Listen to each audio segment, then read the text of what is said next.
They tell you to think like a billionaire, but they never tell you what they started with. Every podcast, every book, every quote promises freedom, yet leaves millions stuck in the same place. What if the advice shaping America's financial dreams was never meant for ordinary lives? What if success wasn't wisdom, but position, timing, and protection? This is the story behind the advice no one questions and the truth few are ready to hear. The story opens with an uncomfortable realization that echoes across America's financial media landscape. The most trusted money advice comes from billionaires who never lived ordinary financial lives, yet their words dominate podcasts, bestsellers, and viral clips. An American observer watches this advice circulate endlessly, packaged as wisdom, stripped of context, and sold as universal truth to people whose realities look nothing like those at the top. As the observer listens closer, a pattern begins to form. Success has a way of rewriting memory, quietly transforming luck, timing, and survival into deliberate strategy. What once felt uncertain becomes inevitable in hindsight. Wealth stretches time, softens failure, and changes the meaning of risk. Decisions that could ruin an average household become bold moves when safety nets are invisible but real.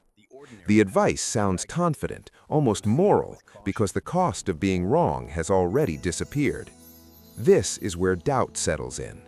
The observer starts questioning whether these lessons were ever meant for everyone, or only for those already insulated from consequences. If perspective changes with wealth, then advice must change too. If timing and privilege shape success as much as intelligence, the promise of universal wisdom begins to crack openly today. Before the first dollar was invested, the game was already tilted. The observer begins to notice the advantages that never make it into inspirational speeches. Elite networks that open doors quietly, early access to capital that absorbs mistakes, and family stability that turns risk into rehearsal rather than danger. These advantages do not announce themselves, yet they shape every outcome long before effort enters the story. What compounds here is not money, but opportunity. One introduction leads to another. One safety net allows a second attempt, and time stretches generously for those who can afford to wait. For the middle class, risk carries weight. A wrong move can freeze credit, damage reputation, or erase years of progress. For the billionaire class, the same mistake becomes a lesson, softened by buffers most Americans never see. This difference reshapes confidence. Decisions appear bold not because courage is greater, but because consequences are smaller. The observer senses a quiet tension in the narrative, a friction between effort and positioning that no bestseller wants to admit. If outcomes follow advantage more closely than discipline, then the question sharpens uncomfortably today.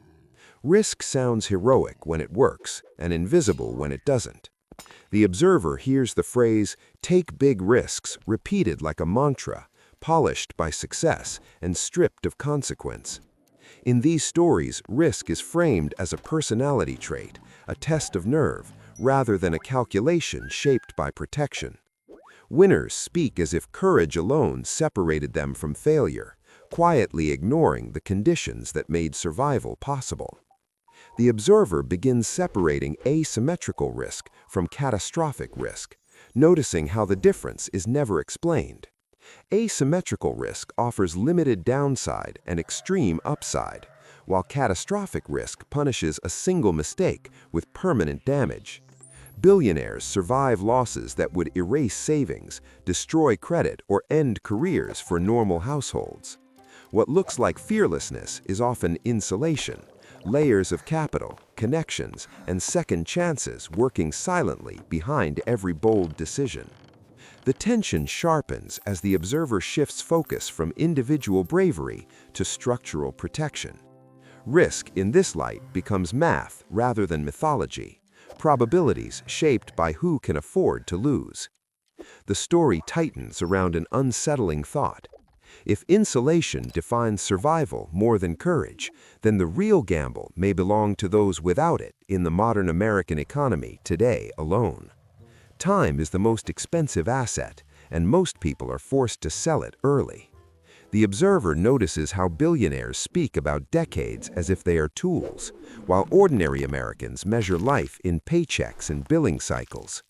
Long-term thinking sounds noble from a distance, but up close it collides with rent, medical costs, and fragile job security that compress the future into weeks. Patience, the observer realizes, is not a personality trait, but a luxury purchased with financial safety. Delayed gratification requires confidence that tomorrow will still be funded, that waiting will not punish survival. For billionaires, time stretches generously, allowing compounding to work quietly while mistakes fade. For the middle class, waiting can mean falling behind.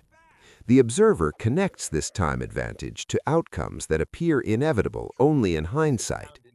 Wealth buys patience, patience buys compounding, and compounding reshapes destiny without drama.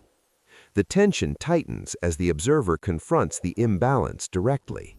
If access to time determines who can think long-term, then the promise of universal advice begins to fracture under pressure. The question lingers uncomfortably, pressing the observer to ask what long-term thinking truly means for Americans living inside shrinking timelines today, amid constant financial uncertainty nationwide. Most advice collapses under pressure, but a few principles endure. After stripping away privilege, timing, and narrative polish, the observer begins to isolate what still holds up when circumstances tighten. The surviving advice is not glamorous. It does not promise rapid transformation or dramatic breakthroughs. Instead, it revolves around discipline that persists when motivation fades, systems that operate automatically, and consistency so dull it rarely trends online. The observer notices how simplicity quietly outperforms brilliance. Automated investing, controlled spending, and predictable habits do not rely on perfect judgment or constant confidence. They work precisely because they reduce decision-making, limiting exposure to emotional error. This marks a shift in tone, away from critique and toward extraction. Value is no longer taken from personalities, but from principles that function without admiration or applause. Yet an uneasy tension remains. If only a narrow slice of billionaire advice survives real-world pressure, the observer wonders why the rest spreads so aggressively. If effectiveness is rare, what exactly is being sold, and to whom? And who is being sold the illusion? Advice doesn't spread because it's true, it spreads because it's profitable. The observer follows the trail beyond the advice itself and into the machine that amplifies it. Books, podcasts, interviews, and stages do not reward precision, they reward inspiration. A clean narrative sells better than a complicated truth, and optimism travels faster than caution. In this system, advice becomes content, and content becomes currency. Nuance slows momentum, so it is quietly removed. Stories are polished into arcs of struggle and triumph, while contradictions are edited out.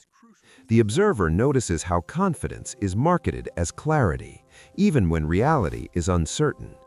Optimism performs well because it reassures audiences that success is accessible, simple, and repeatable. Failure, on the other hand, disrupts the product.